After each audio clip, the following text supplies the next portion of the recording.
देखिए, अभी एक सप्ताह पूर्व पटना के मोइनुल हक स्टेडियम में रणजी का मैच हुआ और उसके बाद पूरे बिहार में यह चर्चा होने लगी कि मोइनुल हक स्टेडियम की जो जर्जर अवस्था है, जो टूटे फूटे वहां के मतलब पूरा जो वातावरण है मोइनुल हक स्टेडियम का, वो सड़ चुका है। और इसका जिम्मेदार कौन है? बिहार की जो आम आवाम है वो तेजस्वी यादव को कटघरे में खड़ा करने लगी। तेजस्वी यादव से यह सवाल किया जाने लगा कि भाई, आपकी सरकार ने आखिरकार बिहार में खेल को प्रोत्साहित करने के लिए किया ही क्या है? जिस मोइनुल हक स्टेडियम में कभी वर्ल्ड कप के मैच हुए, जिसमें कई ऐतिहासिक खेल खेले गए, उसकी ये जर्जर स्थिति के पीछे जिम्मेदार कौन है? लेकिन हम आपको 2005 से 2020-22 के बीच जो मंत्री रहे हैं इस विभाग के, जिनके तहत मोइनुल हक स्टेडियम आया है, उनकी कहानी आपको बताएंगे और जो असली तस्वीर है वो आपको हम दिखाएंगे। लेकिन उससे पहले आप जान लीजिए कि तेजस्वी यादव ने कल ही एक बेहद अहम बैठक की है, जिसमें मोइनुल हक स्टेडियम के जीर्णोद्धार के लिए, उसके रेनोवेशन के लिए एक पूरी टीम गठित की गई है और एक निर्धारित समय सीमा के तहत मोइनुल हक स्टेडियम को अब बदला जाएगा।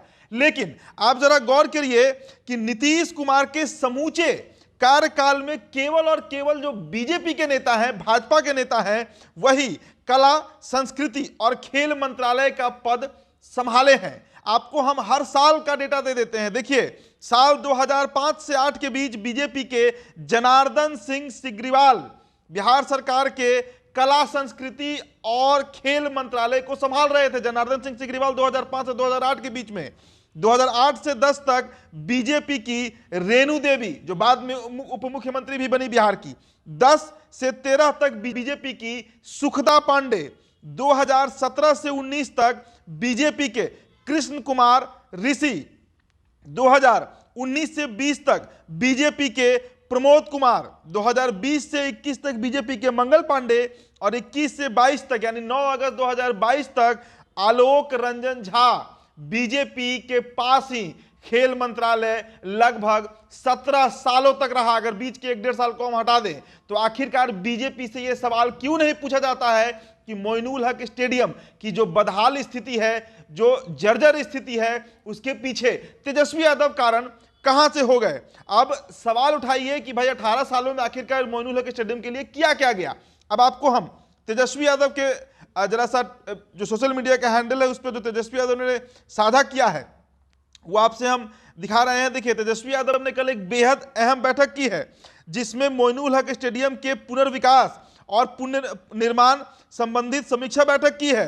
और तेजस्वी का कहना है कि यहां बनने वाले वर्ल्ड क्लास इंटरनेशनल स्टेडियम में sports complex, 5 star hotel, restaurants, बेहतर ड्रेनेज सिस्टम, पार्किंग व्यवस्था, पटना मेट्रो के साथ साथ अन्य विश्व स्तरीय सुविधाओं की भी व्यवस्था होगी।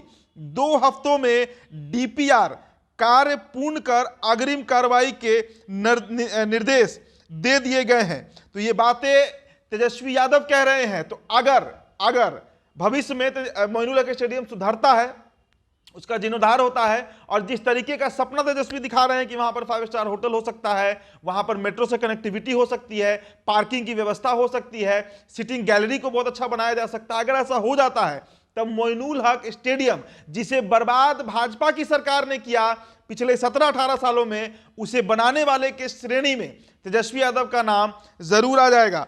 तो उप मुख्यमंत्री तेजस्वी यादव ने बुधवार को स्टेडियम के नवनिर्माण को लेकर विभाग के पदाधिकारियों के साथ बैठक की और निर्देश दिया कि मोइनुल हक स्टेडियम को विश्व स्तर का स्टेडियम बनाने के विस्तृत कार्य योजना डीपीआर 2 सप्ताह में तैयार कर ली जाए और उनके समक्ष उपस्थित की जाए। तो तेजस्वी यादव बिहार की जनता का नब्ज टटोल रहे हैं, सोशल मीडिया से जुड़े हुए नेता हैं और जानते हैं कि जो मोइनुल हक स्टेडियम का मुद्दा उनके खिलाफ बना, अगर उसे सही करा दिया जाए तो फिर तेजस्वी का नाम कम से कम मोइनुल हक स्टेडियम के संबंध में या बिहार के खेल से संबंधित अच्छे अक्षरों में लिखा जाएगा और याद भी किया जाएगा। तो फिलहाल इस रिपोर्ट में इतना ही। बहुत बहुत शुक्रिया।